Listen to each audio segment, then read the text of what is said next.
adik-adik, selamat hari Minggu. Apa kabarnya hari ini? Puji Tuhan, luar biasa. Yes, yes, yes. Kakak harap adik-adik dari kelas Batita, Balita 1 dan Balita 2 semua dalam keadaan sehat dan sukacita. Hari ini firman Tuhan akan dibawakan oleh kakak Miranda Pardede. Nah, sekarang siapa yang sudah siap mendengar firman Tuhan? Coba sekali lagi, kakak nggak dengar suaranya. Pinter, adik-adik sudah siap mendengar firman Tuhan ya? Sebelum kita mendengarkan cerita firman Tuhan, kita berdoa dulu yuk adik-adik. Bagaimana berdoa yang baik? Lipat tangannya, tutup matanya, dan tundukkan kepalanya. Kita berdoa. Tuhan Yesus, terima kasih untuk pagi yang indah ini. Terima kasih untuk kesehatan yang Tuhan berikan kepada kami. Tuhan Yesus, pada pagi hari ini kami Randa dan adik-adik sekolah minggu, kami mau mendengarkan firman Tuhan. Biarlah Tuhan memberkati kami, memberkati telinga, mata, dan juga hati kami, sehingga ketika firman Tuhan dibagikan, kami boleh sungguh-sungguh mendengarkan firman Tuhan. Terima kasih Tuhan, kami serahkan semuanya ke dalam tangan-Mu. Dalam nama Tuhan Yesus kami sudah berdoa. Haleluya, amin. Adik-adik, firman Tuhan hari ini akan dibantu bacakan oleh teman kita yaitu Samantha Huta Barat. Dan firman Tuhan hari ini diambil dari Matius 26 ayat 57 sampai 68. Yesus di hadapan mahkamah agama. Sesudah mereka menangkap Yesus, mereka membawanya menghadap Kayafas, imam besar. Di situ telah berkumpul ahli-ahli Taurat dan tua-tua. Dan Petrus mengikuti dia dari jauh sampai ke halaman imam besar. Dan setelah masuk ke dalam, dia duduk di antara pengawal-pengawal untuk melihat kesudahan perkara itu. Imam-imam kepala malah seluruh mahkamah agama mencari kesaksian palsu terhadap Yesus, supaya ia dapat dihukum mati. Tetapi mereka tidak memperolehnya, walaupun tampil banyak saksi dusta.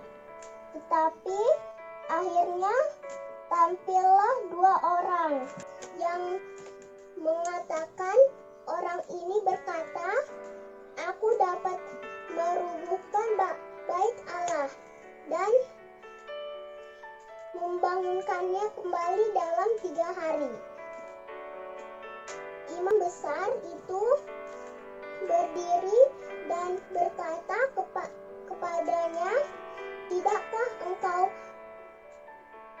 memberi jawab atas tuduhan-tuduhan saksi-saksi ini terhadap engkau?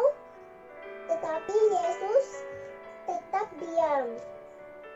Lalu kata imam besar itu kepadanya, demi Allah yang hidup, katakanlah kepada kami, apakah engkau Mesias, anak Allah atau tidak? Jawab Yesus, engkau telah mengatakan, akan tetapi aku berkata kepadamu, mulai sekarang kamu akan melihat Anak Manusia duduk di sebelah kanan Yang Maha Kuasa dan datang di atas awan-awan di langit. Maka imam besar itu mengoyakkan pakaiannya dan Berkata ia menghujat Allah. Untuk apa kita perlu saksi lagi? Sekarang telah kamu dengar hujatnya. Bagaimana pendapat kamu? Mereka menjawab dan berkata, ia harus dihukum mati. Lalu mereka meludahi mukanya dan meninjunya. Orang-orang lain memukul dia dan berkata, cobalah katakan kepada kami, hai Mesias, siapakah yang memukul engkau? Demikian firman Allah.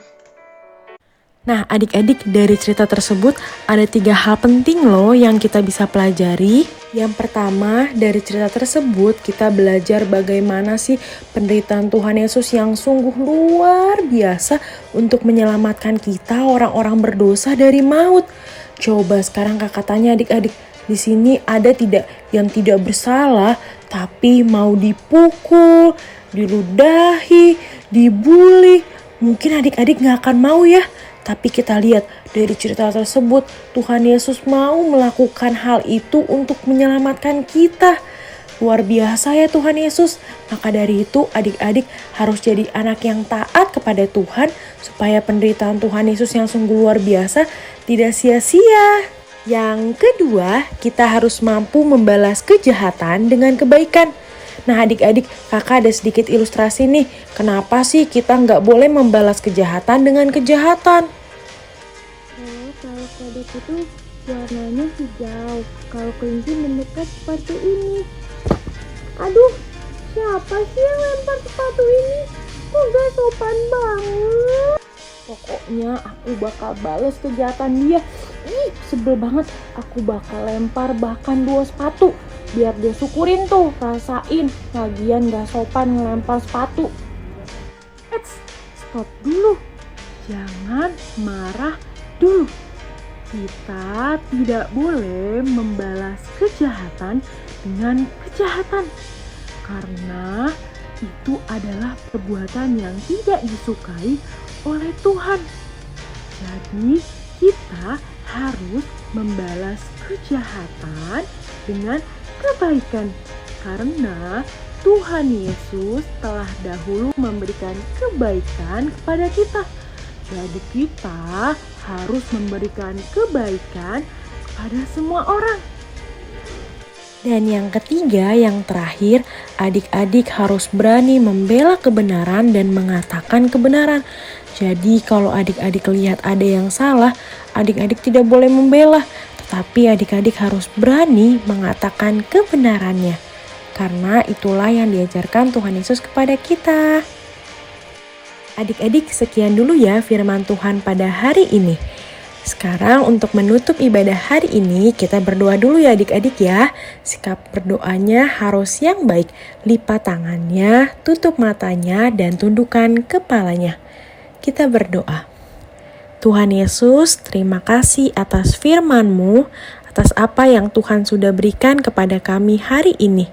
Tuhan, Kak Miranda berdoa kiranya Tuhan menjamah setiap adik-adik yang mendengarkan firman Tuhan, supaya Tuhan tolong bisa melakukan firman Tuhan pada pagi hari ini.